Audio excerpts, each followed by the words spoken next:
Sziasztok!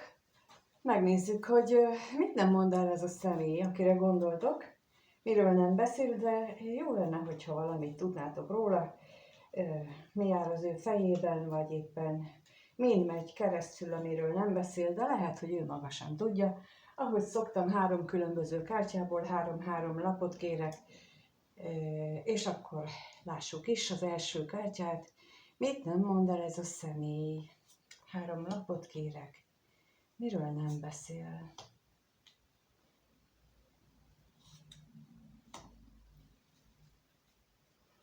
Ez volt az első.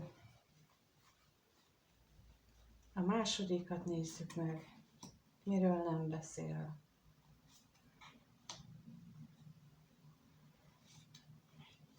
És a harmadik az szokott lenni a ki nem mondott szerelmes érzések kártyájából, ami szöveges, és azt meg elmondaná, ha lenne rá módja, ha lenne rá lehetősége, bátorsága. Szóval mit mondaná el, ha el tudnám mondani? Erre kérek megint 3. És tudjátok, hogy ez eddig mindig olyan nagyon is harmonizált azzal, amit én a lapokból fölötte láttam. Na, akkor meg is van. Lássuk, az első kártyából kijött az uralkodónő, a kelyhek 9-es és a mágus. A másodikból kijött a kardok 8-asa, a botok ásza, és mi érdekes, ez is egy 8-as, az érmék 8-asa, tehát 8, 818. Nagyon érdekes, igen. Itt meg 2 nagy arkánum, és közte pedig a csúcsboldogság. Hát amiről nem beszél, az az, hogy lehet, hogy ő ábrándozik egy olyan nőről, aki neki mindent megad, bőséget, jólétet, szeretetet, kiszolgálást, egy olyan valakiről, vagy valakivel kapcsolatban, aki mindent megtestesít, aki tulajdonképpen a tökéletes feleség, a tökéletes társ minőségét tölti be, és középen a kelyhek 9-ese van, és én általában a kelyhek 9-es szoktam a legjobb érzelmi lapnak tartani, de ez, ahogy most így nézem, ez inspirált engem arra, hogy azt mondom, hogy ő ábrándozik egy ilyen társról, mint ez az uralkodó nő, sőt, az ábrándozáson túl ő valahogy megpróbálja ezt a boldog állapotot manifestálni is, vagy legalábbis ő gondolkodik azon, hogy lehetne ezt így, hogy lehetne ezt megvalósítani, hogy lehetne ezt megvarázsolni, ezt a jelen körülmények között, hogy lehetne tényleg, hogy ne csak ábránd legyen, hanem mit kell ahhoz tenni, hogy ez megvalósuljon. És itt azt látom, hogy itt a második sorban, itt a kardok 8-asával, ez az önszabotázs lapja, ami azt mondja, hogy hiába ábrándozik ő is, hiába képzeli el gondolatban, hogy ez lehetséges, hogy még varázsolni is lehetne, hogy létezik erre megoldás, ugyanakkor pedig ott van az önszabotás, de nekem ezt mégsem lehet.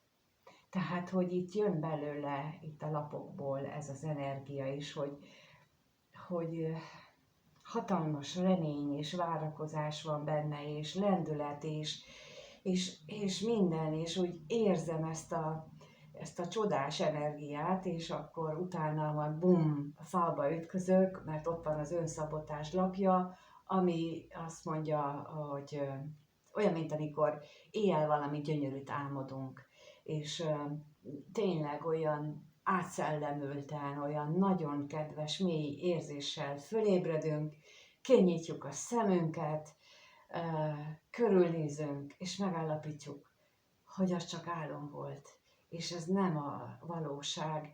És amikor így ránk szakad a valóság, és el kell engednünk azt a csodát, amit álmunkban megéltünk. Na, ilyen energiát érzek itt ebből a kardok 8-asból, tehát hogy ez most ezt az energiát közvetíti, hogy de ráébred, hogy ez csak álom, és ez lehetetlen álom, hogy ez nem valósítható meg, hogy is képzelhettem azt, hogy ebből valami lesz.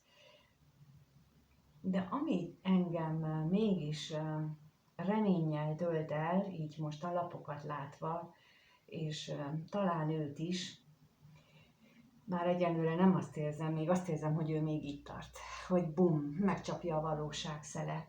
De itt van mögötte a botokásza, ami pedig azt mutatja, hogy lehetőség adódik a számára, méghozzá az égiek által, áldása által kísért lehetőség, hogy tegyen lépést ennek a varázslatnak a megvalósítása ügyében.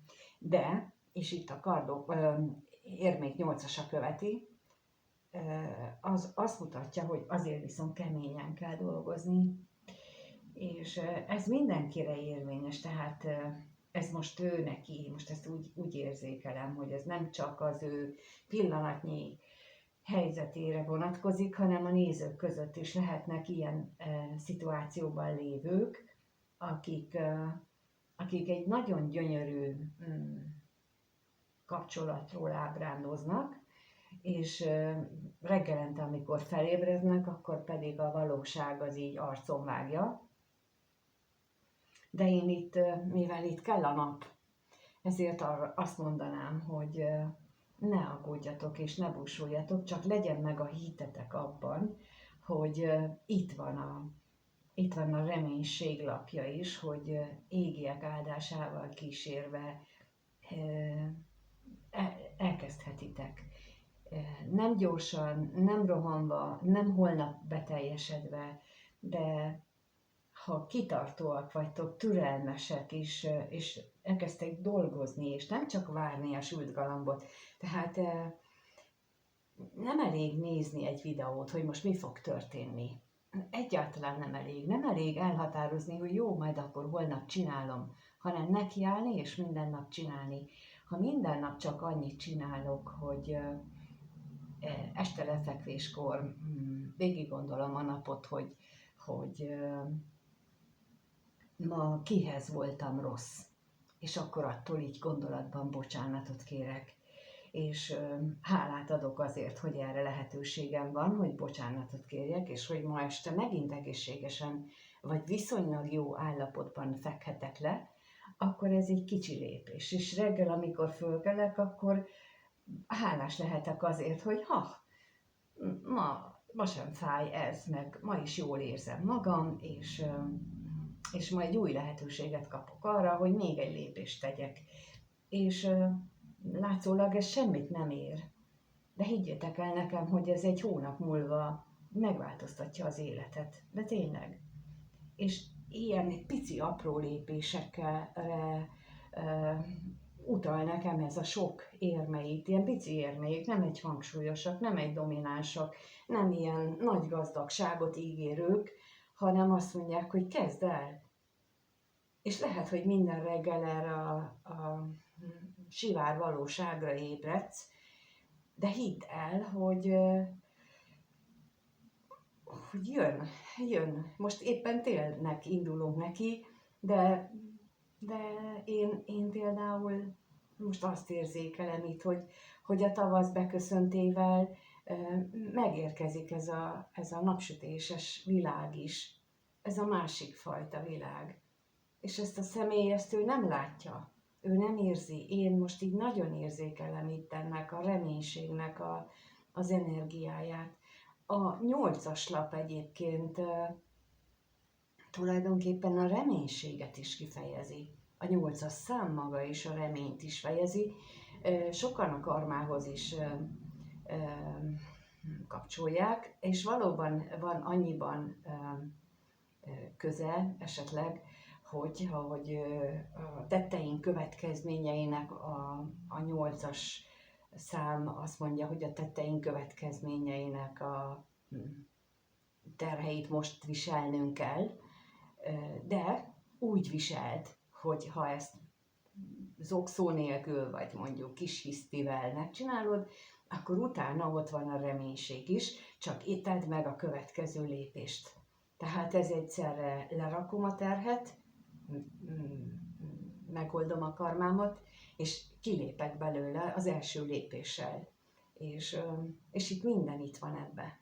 És ott van az isteni áldással kísért kezdési lehetőség is, úgyhogy jó lenne, ha ez a személy hallaná ezt, hogy ő neki is reménységet tudjunk adni, de ha ő nem is hallja, ti hallhatjátok most ezt, és ezt így magatokban megtehetitek.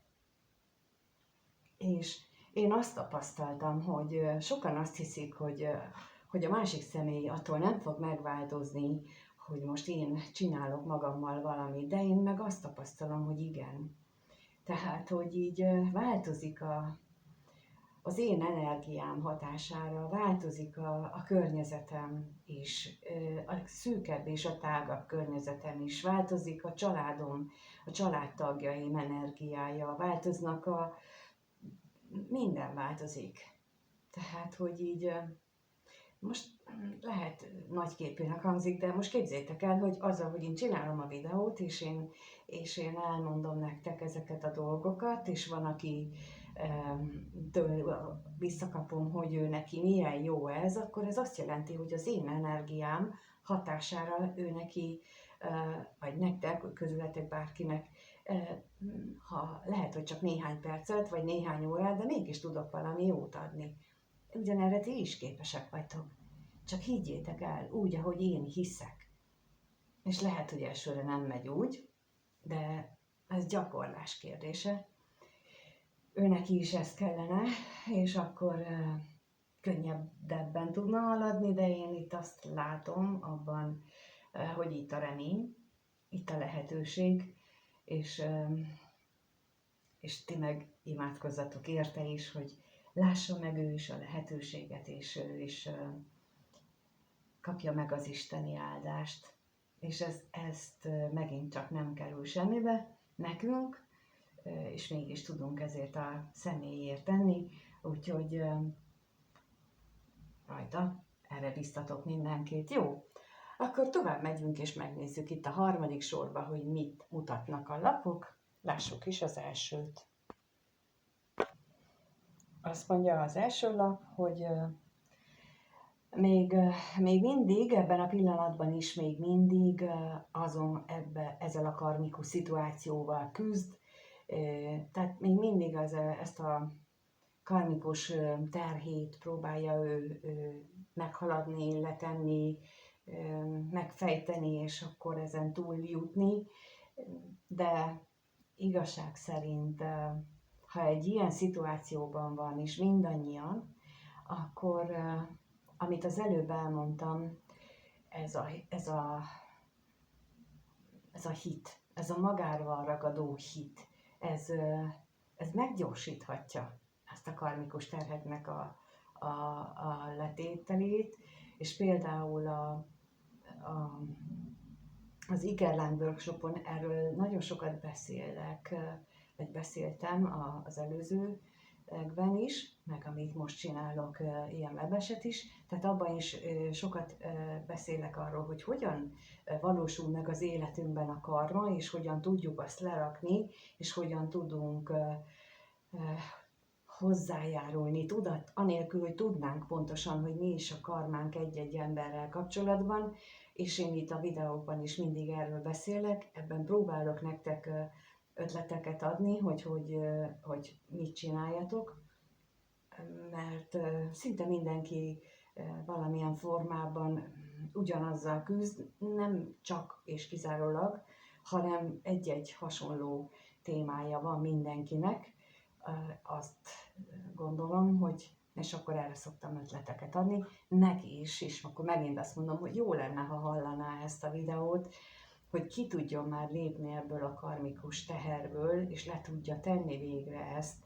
És milyen érdekes, ugye itt mondtam az előbb, hogy a 8-as szám az nagyon sokan a karma számának is mondják, és és én ezt így mondtam ott is, hogy az én értelmezésemben a 8-as nem csak a karmának alapja, hanem annak a letétele és a tovább lépés belőle. Tehát amit elmondtam, hogy akkor ideje egy lépést tenni a szebb és jobb jövő felé, elfelé, a mágus felé, az ábrándok felé, ez mind itt van a 8-asban és ebben az üzenetben is. Jó, és akkor nézzük a második lapot, hogy ez pedig arról beszél, hogy ő valakinek az illúziójába, az illuzórikus csapdájába esett. Valaki őt, és akkor itt van, akire utalhat még az uralkodónő, hogy lehetséges olyan eset is, olyan szituáció is némelyeknél, hogy ez az uralkodónő,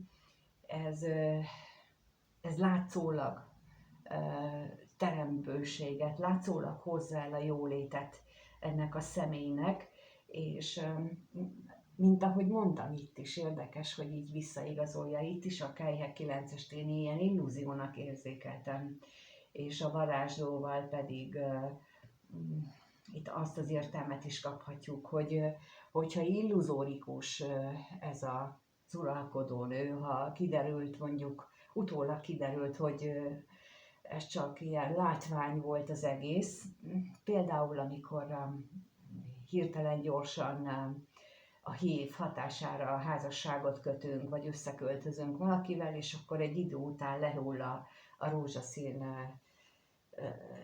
szemüveg a szemünkről, lehull a lepel, és kiderül valakinek az igazi arca, és kiderül az, hogy itt minden csak varázslat volt, mágia volt, és itt ez alatt meg pont erről beszél, hogy ő belesétált ebbe az illúzió csapdájába. És hogy most ő ebből próbál kijönni, de erre mindig újra és újra ráébred, hogy de ő illúzióban van, tehát hogy ő nem tud abból kijönni, pedig tudhatna. Tudhatna, de itt a harmadik lap alapján azt tudom mondani, hogy ezt valahol ő érzi, mert azt mondja, hogy érzi ezt a csapdát, de nem tudja, hogy mit csináljon, nem tudja, hogy hogyan tegye. És hát nem tudok más mondani, hogy nagyon tökéletesen harmóniában vannak ezek a lapok, az alsó három így a felsővel, tehát hogy így semmi nagyra nem kell gondolni. Nem tudunk ilyen módon varázsolni, olyan módon tudunk varázsolni, hogy nagyon aprólékosan nekiállunk, és elhisszük, hogy az apró léptek is meghozzák az eredményt. A hit a lényeg benne. Hit abban, hogy lehetőségem van változtatni az életemen, és nincsen eleve rossz élet számomra kijelölve, hanem mindenkinek lehetősége van a jóra, csak nekem úgy kell hozzáállni. Nem számít, hogy eddig más tapasztaltam, nem számít, hogy eddig minden kapcsolatom félre sikerült. Én hiszek abban, hogy jön a jó, és ha nem jön, akkor még nem tanultam meg valamit. Ez csak ennyit jelent. És akkor még valamit nem vettem észre, és akkor azon gondolkodom, de amit az előbb elmondtam, hogy milyen módon célszerű beleállni ebbe az aprólékos munkába, ezzel biztosan nem lövünk mellé, és ez biztosan odafelé, abba az irányba víz bennünket, hogy emelkedjen a rezgésünk, és ha a rezgésünk emelkedik a tudatszintünk, akkor biztos, hogy meg fogjuk látni azt, amit pillanatnyilag nem látunk, mert pillanatnyilag valami eltakarja a szemünk elől, de ez olyan, mint amikor az ember egy völgyben sétál, és nem tudja, hogy a völgy másik oldalán mi vár rá. és elkezdünk fölfelé haladni a hegy oldalán, például ezekkel az apró léptekkel, és akkor egyszer csak megjelenik egy napsugár a hegy mellett, és meglátjuk azt, hogy húha, hát ott nincs olyan sötétség, mint itt a völgyben, mert ott már felkelt a nap. És akkor megyünk tovább, és még jobban ránk süt a nap, és még inkább érezzük a nap melegét, és amikor elérünk olyan magasságban, vagy oldalt, hogy meg tudjuk kerülni végre azt a hegyet, akkor szemünk elé tárul az a látvány, amit el se tudtunk korábban képzelni, amit nem tudtunk megfogalmazni, hogy mi mire vágyunk, hogy mi a segítség nekünk. Tehát valahogy így képzeljétek el ezt is, amit mondtam, hogy ez a hit vezéreljen titeket is, hogy amikor elkezditek ezt a rituálét, hogy este köszönetet mondok azért, hogy ma is egy ilyen jó nap volt, hogy tulajdonképpen azért is lehet köszönetet mondani, hogyha semmi rossz nem történt, de hogyha rossz történt, akkor azért, hogy mégiscsak itt vagyok, és simán, vagy nem simán, de túljutottam rajta, ezért is lehet. Mindig van olyan apró dolog, amiért lehet hálát adni, és ez a pici hála megváltoztatja az életünket. Én tapasztalatból is tudom, és hiszem, hogy ez így van, és szeretném átadni nektek ezt a hitemet, mert ez nagyon-nagyon megkönnyíti, megsegíti az életünket, és én azért csinálom a videót, hogy minél jobban tudjak segíteni nektek. Köszönöm, hogy itt voltatok, köszönöm, hogy nézitek a videókat, és köszönöm a lájkot és a feliratkozásokat, és a kommentben kérlek, írjátok meg azt, hogy milyen kis lépésekre vagytok ti hajlandók. Megteszitek-e azt, amit mondtam, kipróbáljátok-e ezt az ötletet, nem nehéz, tehetünk, nagyon divatos ma azt használni, hogy ez egy kihívás, akkor én most azt mondom, hogy ez egy kihívás, próbáljuk ki. Indul az elengedés időszaka, egy hét múlva átlépünk a Skorpió jegyébe, az elengedés havába, és mi meg azt mondjuk, hogy mi ránk fog sütni a nap. Hát kíváncsi vagyok, mit szóltak ehhez. Köszönöm mindenkinek azt, hogy nézitek, és mindenkinek minden jót kívánok. Sziasztok!